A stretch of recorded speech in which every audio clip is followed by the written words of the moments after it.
safety.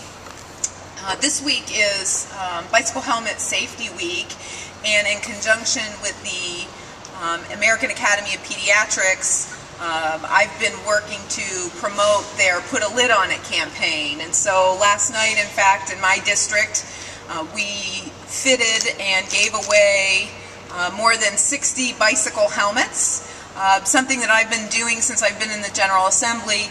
As some of you know, I'm a huge advocate for pediatric health and safety, and so I like to do bike helmet safety events and booster seat events in the district.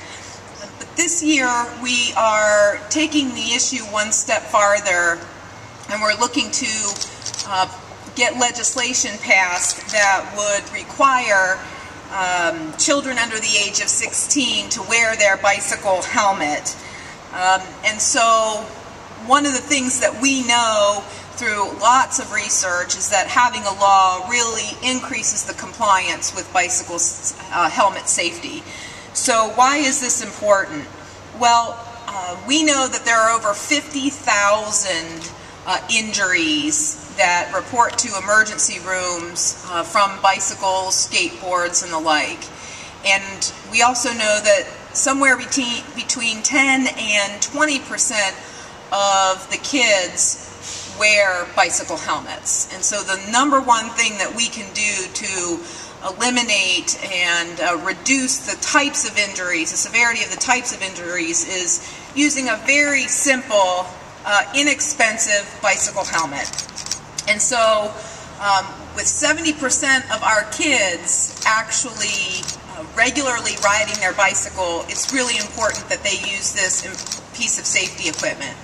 The other thing that we know is really important is we have kids here who are modeling our bicycle helmets, is that the best model for our children are parents. And so when parents wear their safety gear, we know that their children are, so their children will follow suit. And so this week is a reminder to parents of how important this is, and to model good behavior for their children. So I'm really happy to be here once again with a lot of safety experts that I work with on a regular basis to help talk a little bit about why this is so important. And first we have Melissa Wervey Arnold. She is with the Ohio chapter of the American Academy of Pediatrics. Thank you, Senator Jones. The most common question we're asked at the Academy is, tell us why this is really relevant. And a few years ago, we met this woman by the name of Audrey. She was down in the Cincinnati area. She's most recently moved, but she gave us her story, and she wanted us to share her story on her behalf, of herself and her son Bailey. So I'm just going to read from her story. I was still under the impression that it was a normal, beautiful Thursday spring. The kids were all out playing, and it was only days away from my son's 13th birthday. Bailey was on his bike as always. Neighbors all knew him as a sweet redhead on the bike that would talk to anyone. It was only minutes before I was going to call him in for the evening when I got a call from his phone. Bailey had an accident on his bike, and there's a lot of blood. 911 is on their way, stated in an unfamiliar voice. A sense of panic swallowed me as my stomach dropped to the floor. I threw on my clothes and jumped in my car to fly through the apartment complex parking lot to the adjacent lot, all the while telling myself to calm down. It was only a bicycle accident. Really, how bad could it be? The blood is probably a leg or a knee injury that requires some stitches. As I approached the parking lot, my vision was blurred by all the red and blue lights. A police officer met me at the car as I jumped out. He stated that the ambulance had already been there and had taken him to the hospital. "It doesn't look good, ma'am," is the phrase that will haunt me for the rest of my life. For the past 2 years, we have not driven or walked by that blue ramp. I never dreamed my son would try to jump the ramp, as he never tried something that bold or daring. That night was the beginning of the worst time of my life, and a time that would change my life forever. That week in the hospital was full of the most intense emotions I have ever experienced. It began with the biggest devastation the first night, when the doctor told me that he was probably going to make it through the night. Really? Probably going to make it through the night? From a bicycle accident? He did make it through the night, and several more. There were many tears, laughter, hope, despair, anticipation for the next sign.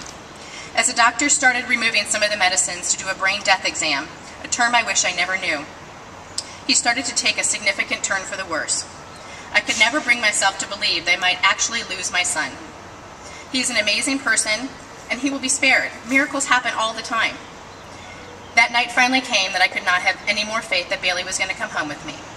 His blood pressure continued to climb, his heart rate maintained a rapid pace, and the brain pressure monitor was off the charts. The doctor finally turned it off as it was not showing any signs of coming down. Bailey was surrounded by his family and good friends. I held his hand and rubbed his leg like I had done through the whole week. I saw something coming out of his nose and was informed that his brain was hemorrhaging. It was too late. All hope was gone. It was up to me as I had to make the final decision of what to do. My family announced that they believed he was holding on for me. I finally told Bailey to go be with his Nana that is in heaven. My blood-curdling screams could be heard throughout the floor. My son was and is my life. I never dreamed that I would be a mom that is lying with her son, holding him in his arms for one last time before they turn off the machines that were keeping him alive. Leaving the hospital room that night, letting go, and then having to tell Bailey's 6-year-old sister that he went to heaven are the worst things I will ever have to do in my life. I do not wish this pain on any parent, anywhere. I recognize that Bailey had an accident and that there is no one to blame or hold accountable. The one thing that I ask is that we help parents and kids recognize the importance of wearing bike helmets. I never thought my son really needed one. He just took leisurely rides around the neighborhood. The times that I did tell him to wear one, I got the response, "Mom, I'm fine." Well, he wasn't fine. And even though I believed he would be as well, it is a proven fact that children's brains are not fully developed, and they're not able to make completely informed decisions about risk and safety.